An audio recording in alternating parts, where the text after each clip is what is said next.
વલસાડના ઉમરગામ તાલુકાના સરીગામ વિસ્તારમાં થયેલી ગોહત્યાની ઘટનાને લઈને સરીગામ ગ્રામ્ય પંચાયત કચેરી ખાતે સર્વ સમાજની બેઠક યોજાઈ હતી। બેઠકમાં હિન્દુ મુસ્લિમ સમાજના આગેવાનો, સ્થાનિક નાગરિકો, પોલીસ તંત્ર તથા ધારાસભ્ય રમણભાઈ પાટકર હાજર રહ્યા હતા। બેઠકમાં શાંતિ અને સૌહાર્દ જાળવવાની અપીલ સાથે દોષિત સામે કડકમાં કડક કાર્યવાહી કરવામાં આવશે અને સજા કરવાની સર્વસંમતિથી માંગ ઉઠવામાં આવી હતી। પોલીસ દ્વારા ગૌરક્ષકોને સાથે રાખી આરોપીની ધરપકડ કરી આગળની કાર્યવાહી શરૂ કરવામાં આવી હોવાનું જણાવવામાં આવ્યું હતું। આગામી સમયમાં આવી ઘટના ન બને તે માટે કડક પગલાં લેવા તેમજ વિસ્તારમાં ભાઈચારો યથાવત રાખવાનો સંકલ્પ બેઠકમાં વ્યક્ત કરવામાં આવ્યો હતો। ગઈકાલે રાત્રે સરીગામની અંદર જે અનિચ્છનીય, અપ્રિય, દુઃખદ ઘટના જે ગૌ હત્યા કરવામાં આવી તે બાબતે આજે સરીગામ ગ્રામ પંચાયત કચેરી ખાતે સહયોગ સદન હોલ ખાતે એક ગૌરક્ષક દળ, સરીગામના સન્માનીય વેપારી આગેવાનો, ધારાસભ્યશ્રી અને બીજા સામાજિક સંગઠનના તમામ લોકો સાથે એક સંયુક્ત મીટિંગ રાખવામાં આવી હતી, જેમાં પોલીસ વિભાગના અધિકારીશ્રીઓ, પીએસઆઈશ્રીઓ પણ સામેલ થયા હતા।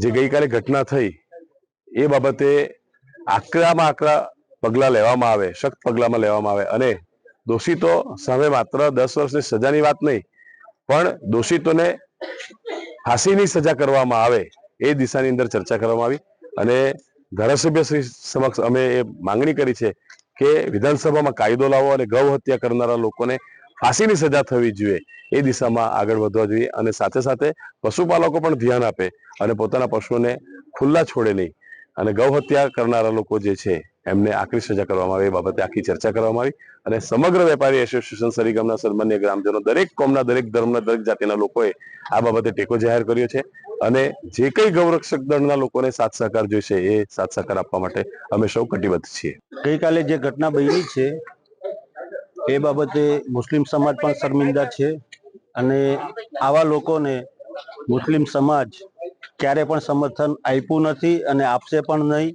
અને કડકમાં કડક સજા થાય એના માટે સરીગામ મુસ્લિમ સમાજ જ્યાં જ્યાં પણ જે જગ્યાએ આવેદનપત્ર આપવાનું થશે ત્યાં અમે આપશું અને ગૌરક્ષક મિત્રો, ભાઈઓની સાથે અમે ઊભા રહીશું અને આજે નહીં, જ્યારે પણ ભવિષ્યમાં જરૂર પડશે મુસ્લિમ સમાજ એમની સાથે રહેશે।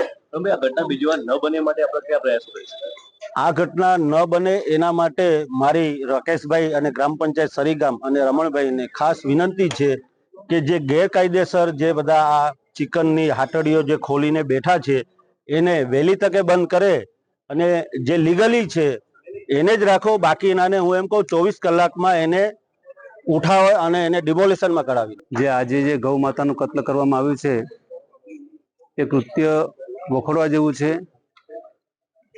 અત્યારે તાત્કાલિક મિટિંગ લેવામાં આવી, એમાં બી મુસ્લિમ સમાજ, હિન્દુ સંગઠન, ગૌરક્ષકો, પંચાયતનો સાથ સહકાર અને દરેક વ્યક્તિ અહીંયા હાજર રહી ટેકો આપ્યો છે। બીજી વાર આવું કામ ન થાય એની બાહેધરી બધાએ લીધી છે અને આપી પણ છે। આગળ કંઈ બી આવી કાર્ય કરવામાં આવે તો એમાં દરેકનો ફાળો રહેશે, સાથ સહકાર મળશે। બીજી વખત આવું ન થાય એનું ખાસ ધ્યાન રાખવા માટેનું પોલીસ તંત્રને બી જણાવવામાં આવ્યું છે। આપણા એમએલએ સાહેબ બી આવ્યા હતા, પાટકર સાહેબ, એમનો બી ખૂબ ખૂબ ધન્યવાદ ને ક્યારે બી જરૂર પડે તો દરેક પોતાનો જીવનું જોખમ ડાલી આવા પશુઓને બચાવવા માટે તત્પર રહેશે। અબુલ પશુઓ કરે પોકાર, અમને બચાવો નર નાર। જો આપણે જો આ પશુને નહીં બચાવશું તો કોણ બચાવશે?